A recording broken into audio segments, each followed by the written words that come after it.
Европа ја води како ендемно реликна.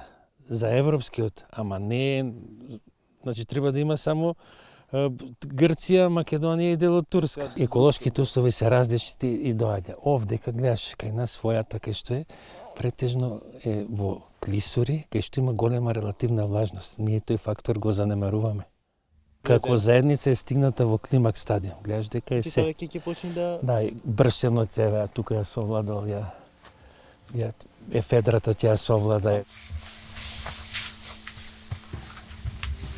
Нераскинлива е врската меѓу човекот и природата, меѓусебна зависност, надополнување и исконска потреба за осознавање и истражување. Во потрага по ретки шуми, овој пат шуми од Фоја, ве водиме на интересно патување и несекојдневни дестинации. Возбудлива авантура, предизвици на секој чекор и гледки што го оцемаат стивот, но и прекрасно чувство дека имаме нешто ретко и единствено во нашата чудесна Македонија.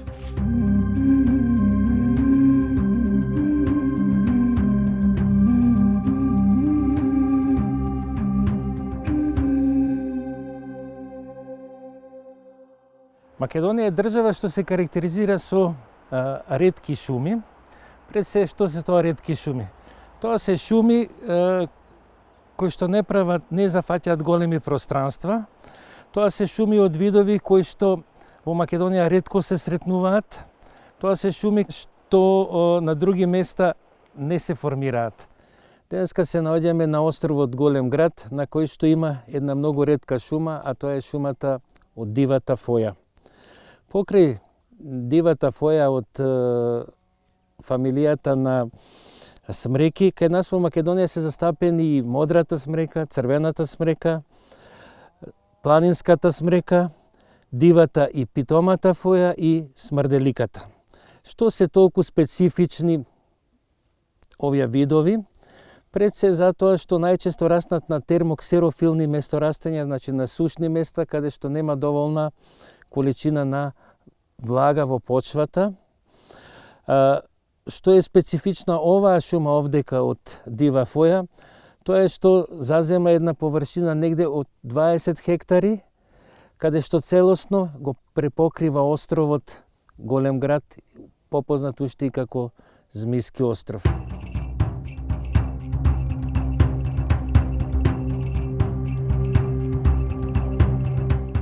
Распослан како голема школка и скриен во Преспанското езеро, Голем град е најголемиот природен остров во Македонија и особено важно подрачје во Националниот парк Галичица. Неприпитомена дивина, сместена на огромна карпа, веројатно откината од соседните планини во силен земјотрес, кога по тектонски пат настанало и Преспанското езеро. Има елипсовидна форма со многу стрмни брегови и највисок дел што се издига 50 метри над езерската шир. На островот може да се дојде со чамец и тоа само преку двете мали плажи и пупнатини во карпите.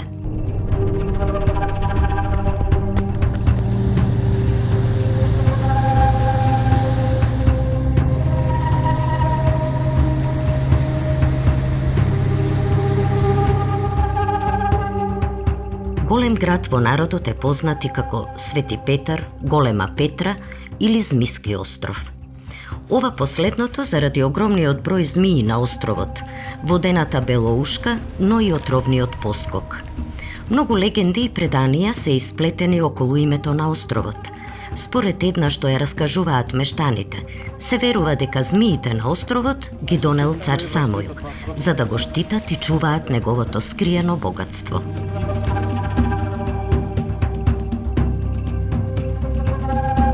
Ова мистично парче карпа, одсечено од копното, плени со својата природна убавина и ендемски видови на растителен и животински свет. Парче природа како недопрена од човечка рака. Токму затоа Голем град е прогласен за природен резерват, дом на големиот корморан и кадроглавиот пеликан и целосно препокриен со шумата од дива фоја. Дрвото од фоја може да израсне негде и до 15 метри височина, а до дебелина да достигне и до 1 метар во диаметерот. Измерени се стебла стари преку 250 па и 300 години, иако се смета дека на некои локалитети има стебла постари од 500 години. Значи се работи за многу долговечен вид, а како што можеме да видиме на пресеците што се правени на стеблата, дивата фоја има многу мал годишен прираст, годовите се многу тесни, што го да прави дрвото да биде многу цврсто, еластично, набиено и многу трајно. Дивата фоја има карактеристични иглички. Тие се лушпести листови, долги до 3-4 мм, меѓутоа секогаш на крајот се косо отклонети кон надворешната страна, па кога ќе ја земеме гранчето од фоја под прсти, станува бодливо. Од тука го добило името и дива фоја. На локалното население во преспа нарекува и оја или лоша оја, бидејќи е бодлива, за разлика од питомата фоја, која што не е толку бодлива. Самите иглички имаат смолни канали, па кога ќе ги протрламе низ прсти, даваат убава миризба од етеричните масла. Леторастите на дивата фоја се карактеризираат со тоа што се многу еластични. Значи, гранчињата, кога ги виткаме, не пукаат, не се кршат, него се целосно еластични, што ги прави отпорна и на силни ветрови, на непогоди, на тешки снегови или пак на други временски непогоди. Фојата спаѓа во видови кои што можат да бидат и дводомни и еднодомни. Што значи тоа? Тоа значи, како нова гранче овдека, да имаат и машки со цвети аресички и женски шишарчиња, наречени голбули. Меѓутоа има растенија кои имаат или само машки или само женски цветови, па тие растенија се нарекуваат дводомни растенија. Самата голбула или шишарка, која е изградена од 5 до 7 плодни лушпи, зрела е после 18 месец, односно во текот на втората година. Има кафеавкаста боја и целата е со една ињеста превлака.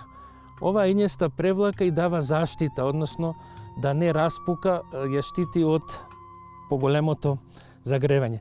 Внатре се наоѓаат семчињата од дивата фоја. Што е карактеристично за семчињата од дивата фоја? Што се многу дормантни. Тоа значи дека многу тешко изртуваат. За да може да изрти, потребно е да поминат низ дигестивен тракт на некое животно или птица. Затоа и природното размножување на дивата фоја е секогаш со помош на животни. Во минатото, локалното население од Конско зимно време ги носело овците тука, ги чувале и се смета дека големото проширување на овој вид на островот е резултат на тоа што во зимскиот период овците ги паселе паднатите голбули и на тој начин го преработувале семето и од неа изникнувале нови единки, односно нови диви фои. Денеска овој процес не се одвива и неделувањето на човекот укажува, ако го погледнете добро островот, дека целиот во еден начин природно подивува. Значи се остава на природната конкуренција на самите растенија. Во оваа природна конкуренција дивата фоја денеска многу добро се држи, пред се заради тоа што е израсната, светлолюбив вид и секогаш бега кон светлината. Дивата фоја во однос на еколошките услови успева на каменити, варовнички предели со многу плитка почва, каде што буквално ги дроби камењата, ги распукува и тука се зацврстува со своите корени. Меѓутоа, ако погледнеме добро каде се дивата фоја во Македонија распространета, ќе видиме дека секогаш е врзана за некои долини, клисури, езерата, секаде кај што има поголема релативна влажност. Иако се работи за субмедитерански подрачја, кај што имаме многу топли лета, каде што имаме многу малце врнежи во текот на летото, меѓутоа релативната влажност што ја добиваат од езерото, од реките, многу погодува на развитокот на фојата.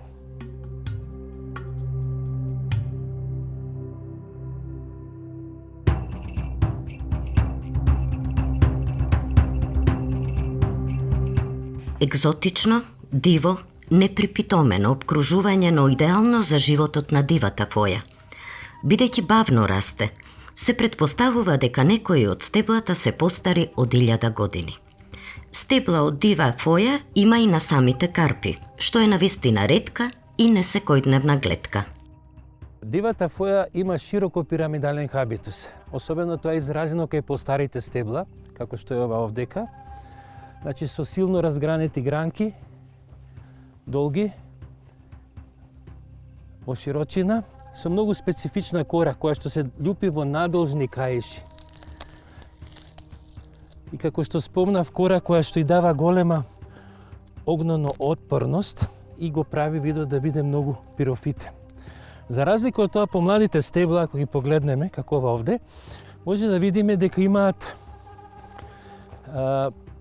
пирамидален, меѓутоа целосно затворен хабитус со тенки и хоризонтално или вертикално поставени гранки со голема еластичност. Кај постарите стебла, гранките со текот на времето паѓаат и привиснуваат кон доле, додека кај помладите стебла гранките се скоро косо поставени во однос на деблото. Самиот хабитус зависи од условите на месторастење. Ако го погледнеме по ова овдека дрво, ќе видиме дека истото е во една карпеста литица, која што е овдека, бога ми, 20 метри длабока, виси од страната и е привиснато како чадор. Горната страна, значи, нема врв, се отвара како чадор и доаѓа кон провалијата пропаст. Често пати овие стебла се изложени на обрушување, паѓање, бидејќи со староста отежнуваат и кореновиот систем не може толку да ги држи и паѓаат. Значи, истите не доживуваат многу голема старост. Ако погледнеме пак во екологијата на теренот, ќе видиме дека имаме карпите, варовничките карпи излегуваат на површината, меѓутоа поради големата релативна влажност на воздухот, имаме појава на доста мов по карпите, а по земјата имаме појава на тревна вегетација.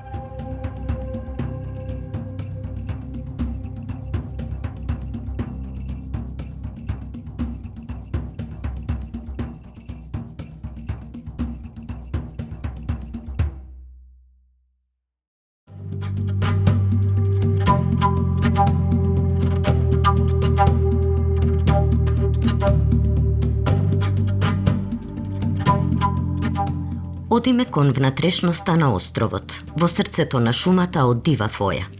Ниту мофта, ниту паднатите стебла, ниту годините не можат да ги скријат трагите од присуство и соживот на човекот и природата.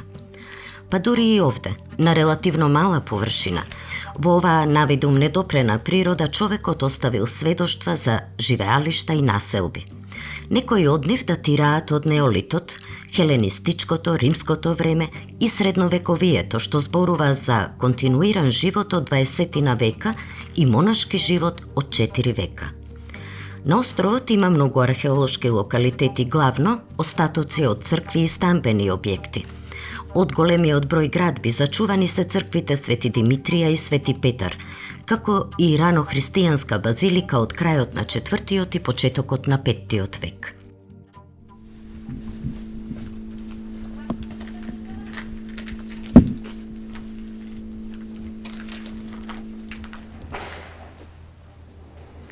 Патот не води покрај црквата Свети Петар, еднокорабна, најдобро зачувана, живописана во 14 век. Обстојува до денешен ден, а на посетителите намерници им нуди свет простор за молитва и спокој.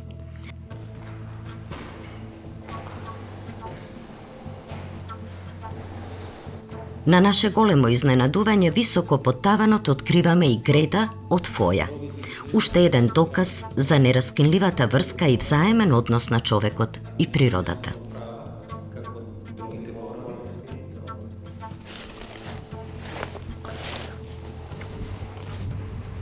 Навлегуваме подлабоко во срцето на островот. Шумата од дива фоја го покажува вистинското лице.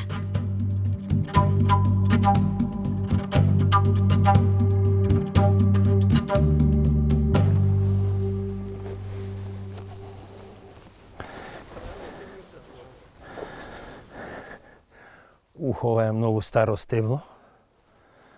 Преку 300 години, 400 има. Значи годовите кои ќе дојдеш се чисти овдека и можеш да ги броиш. А што ги чистам?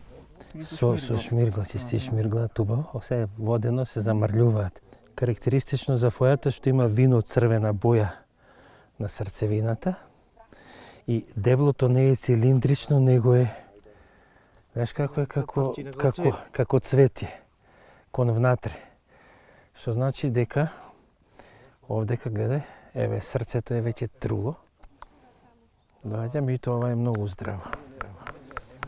Овдека се наоѓаме кај две стари стебла, кои поради силното невреме, најчесто тоа е во зимскиот период кога дуваат силни ветрови, се изложени на така наречени ветроизвали, каде дрвејата се откорнуваат и на овие примероци можеме да видиме како е граден кореновиот систем. Гледате, има комбиниран коренов систем, каде што имаме една главна жила која длабоко навлегува меѓу пукнатините на карпите, меѓутоа и површински корени кои што прават еден широк танирест корен кој го прицврстува стеблото. Поради големата височина и поради големата дрвна маса што имаат и лисна маса горе, се случува силниот ветер да ја наруши стабилноста, подлогата е слаба и дрвјата паѓаат, односно се откорнуваат. Ако добро погледнете овдека ќе видите едно стебло од млада фоја, каде што нашло светлина, каде што нашло услови и почнало да се развива. Она е основното правило во природата, значи додека на еден не му се стебни, на другиот не може да му се раздени. Така ова фоја во иднина ќе има можности да се развива во едно големо, снажно стебло како што била претходната. Тоа е таа смена, тоа е една динамика на животот, не само кај растенијата, него и кај луѓето. Значи се тече, се менува.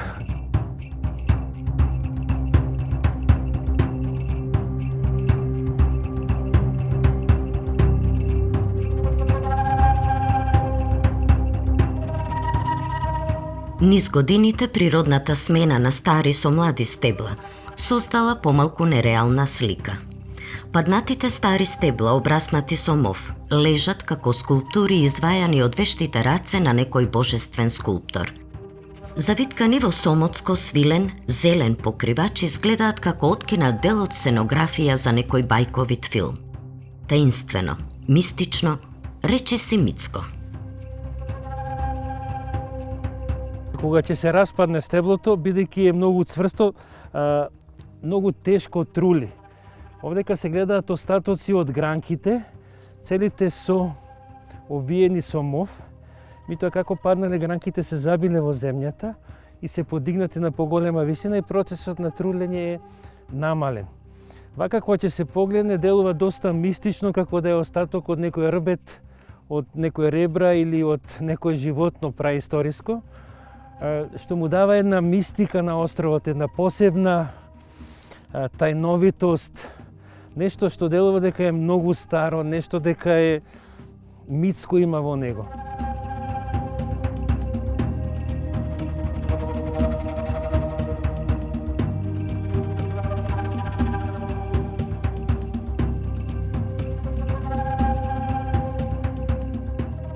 Во 2019 година со ветроизвала се крши едно од најстарите стебла на островот, кој е високо преку 20 метри и диаметар има преку 1,30 метри. Според дендрохронолошките истражувања, односно земање на примероци, овој примерок на фоја, дива фоја, е стар преку 430 години. И се смета дека фактички ова е една од најстарите фои во Македонија, која била жива до пред некоја година и сега пресечена е за да се земат анализи за испитување и истражување.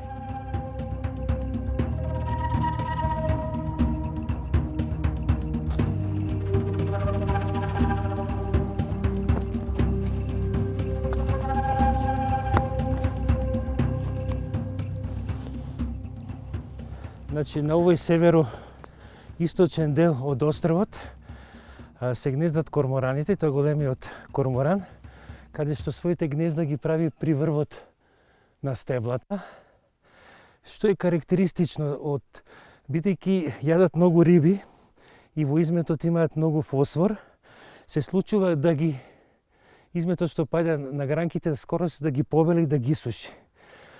Порано се сметало дека дрвјата се сушат, меѓутоа после известен период кога одредени стебла ќе ги напуштат птиците, се гледа дека при врвот гранките се живи и како топки. Еве ова стебло има гнезда и се уште со 30% на зелена лисна маса.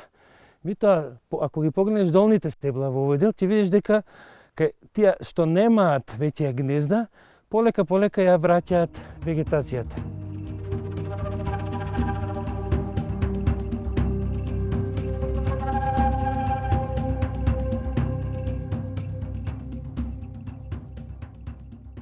Ова е едно многу старо стебло, односно ползавица од ефедра, која што се качува по дрвјата, не е паразит, него ги користи дрвета за да стигне до светлината. Секогаш им прави проблем на фоите, бидејќи со својата тежина со гранки им го намалува пристапот на светлина и некогаш може да се случи да ги исуши. Прашање дали треба да се отстрануваат или да останат. Ова е природен процес, двата вида природно се тука застапени, а тоа е најверојатно една борба за опстанок и ќе победи тој кој што е поупорен и поиздржлив.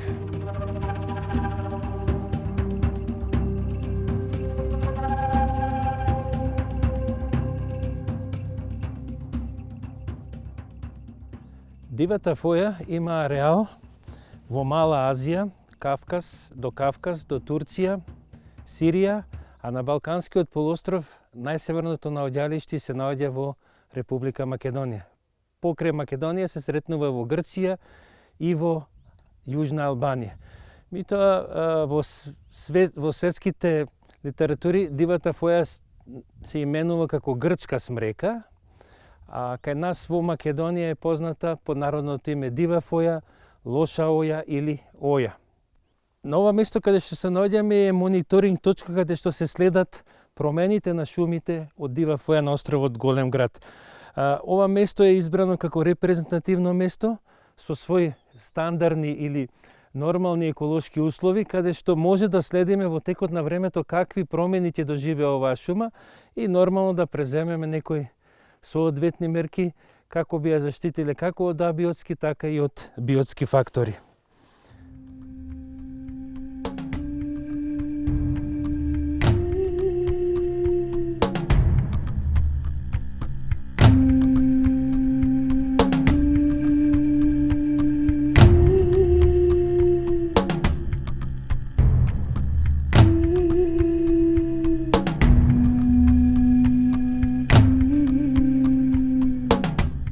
Во потрага по најсеверниот ареал на дивата фоја во Македонија, патот не води во непосредна близина на Скопје, до селото Кожле, во народот познато и како село на 4 попа и 1 владика.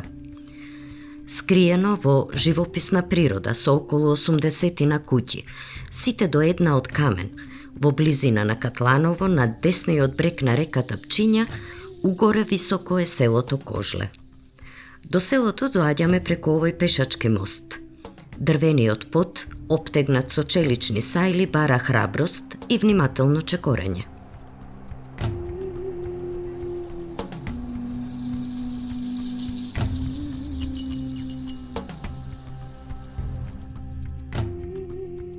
Од другата страна, скриен во огромна карпа, не пречекува манастирот Мала Богородица, најверојатно изграден во 13 век, а високо во карпите шума од дива фоја.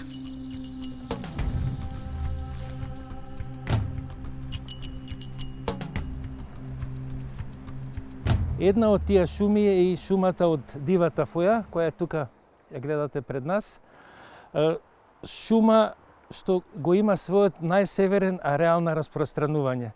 Овдека во оваа клисура на реката Пчиња, во близина на манастирот Богородица и селото Кожле, се наоѓа и крајниот ареал на распространување на дивата фоја, а со тоа и крајниот ареал на оваа чудесна шума или ретка шума од дива фоја.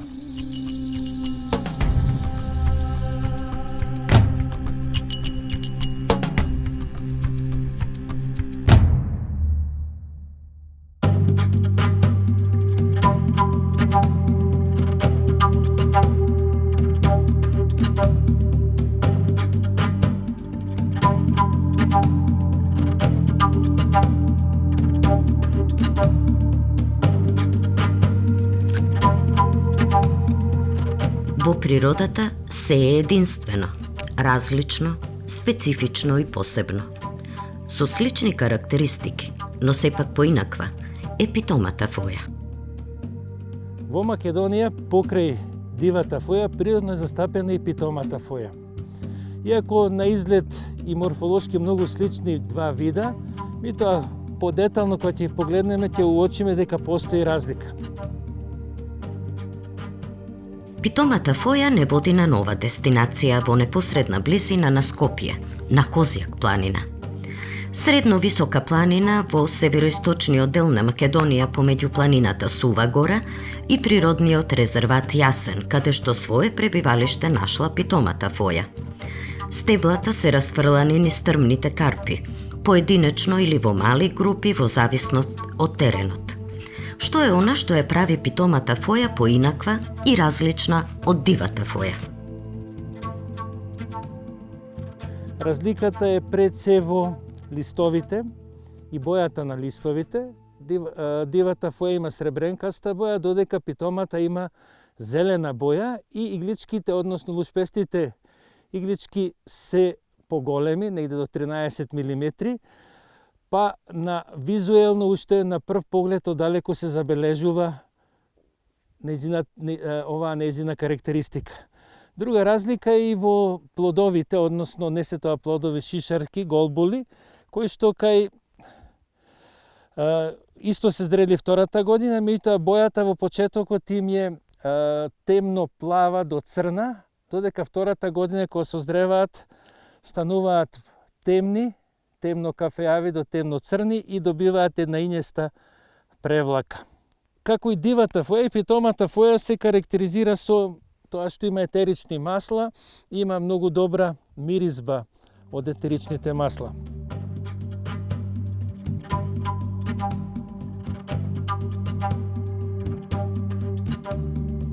Ова пред нас се леторастите, на кои што се наоѓаат голбули или шишарчиња, кои се зрели во текот на втората година. Сега овдека на ова дрво имаме едногодишни голбули. Внатре во нив имаме на максимум до 3 семчиња. Имаат многу убава миризба од етеричните масла. Питомата фоја го добила името поради тоа што ливчињата, игличките, лушпестите не боцкаат под допир на прсти, што е пак карактеристично за дивата фоја, која што е многу бодлива, па затоа го добила името дива фоја или лоша фоја. Се карактеризира исто со голема еластичност, повиеност на леторастите. Питомата фоја во Македонија е многу поретко застапена. Ја има само во западните делови на Македонија и тоа тргнувајќи од незината северна граница каде што се наоѓаме во Македонија денес, а тоа е на планината Караџица и на Сува гора, додека на други локалитети се забележува и на околу близина на селото Цер, а најголемо наоѓалиште од питомата фоја имаме на планинскиот масив Галичица. Питомата фоја сум ја забележал и во близина на селото Галечник, на преку 1000 метри надморска височина. Тоа укажува дека за разлика од дивата фоја, питомата фоја доаѓа на поголеми надморски височини. Највисоко забележана во Македонија е негде на 1700-1800 метра на Галичица, додека најниско доаѓа овдека во кањонот на Матка негде на 500 метри, 600 надморска височина.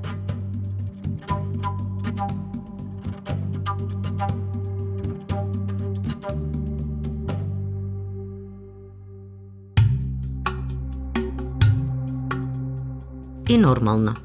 Приказната за ретките шуми како овие од дива и питома фоја не би била целосна ако не ја видиме питомата фоја во Националниот парк Галичица.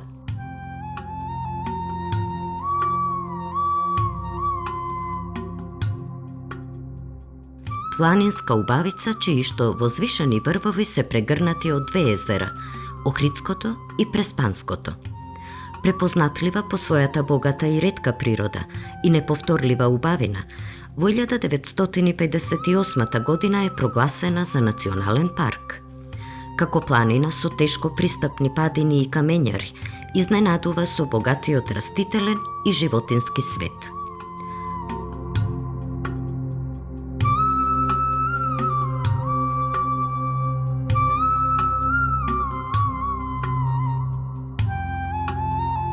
Од видиковецот Корицки рид, на околу 1700 метри надморска височина, имате волшебна гледка на селото Трпејца и водите на Охридското езеро, но и можност да го видите највисокото подрачје со питома фоја во Македонија. Стеблата од питома фоја, распрскани по карпите и нурнати длабоко во провалијата, само ја надополнуваат импресивната гледка на бистрите и студени води што се влеваат во Охридското езеро.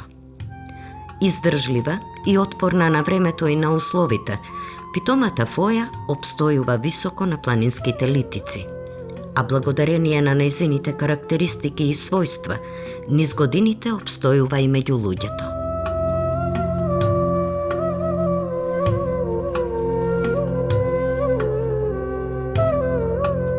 Карактеристиките што ги има дрвото, големата цврстина, еластичност, наоѓаат голема примена кај луѓето.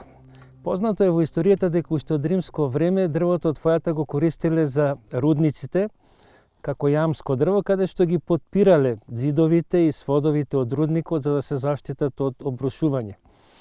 Една од карактеристиките на ова дрво е тоа што при напрегање дава еден многу силен и оштар звук, што звук ги предупредувал рударите на време да го напуштат рудникот како би се спасили.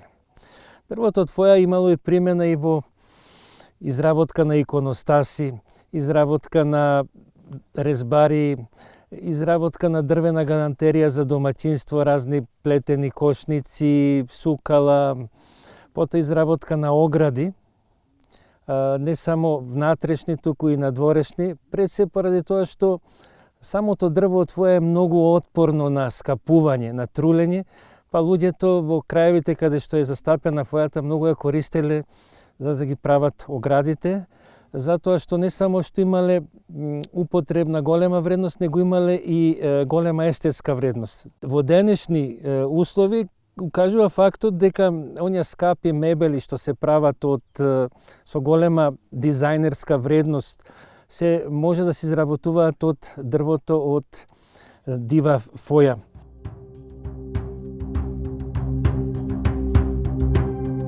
Од давнина шумата била нераскинлив дел од животот на човекот. Величенствена и мистична, со сила и моќ, достојна за восхит и почит. Столб на екосистемот и непресушен извор на природни ресурси. Регулатор на климата и на животната средина. Чувар на видот и извор на нов живот. Затоа во сите култури и кај сите народи постои култ кон шумата, а постоењето на вакви ретки шуми е вистински благодет и дар од природата. Наше е да се погрижиме што подолго да обстојува, да биде жива, да биде наша гордост и благослов што имаме нешто ретко, величенствено и единствено. И тоа токму тука, во нашата чудесна Македонија.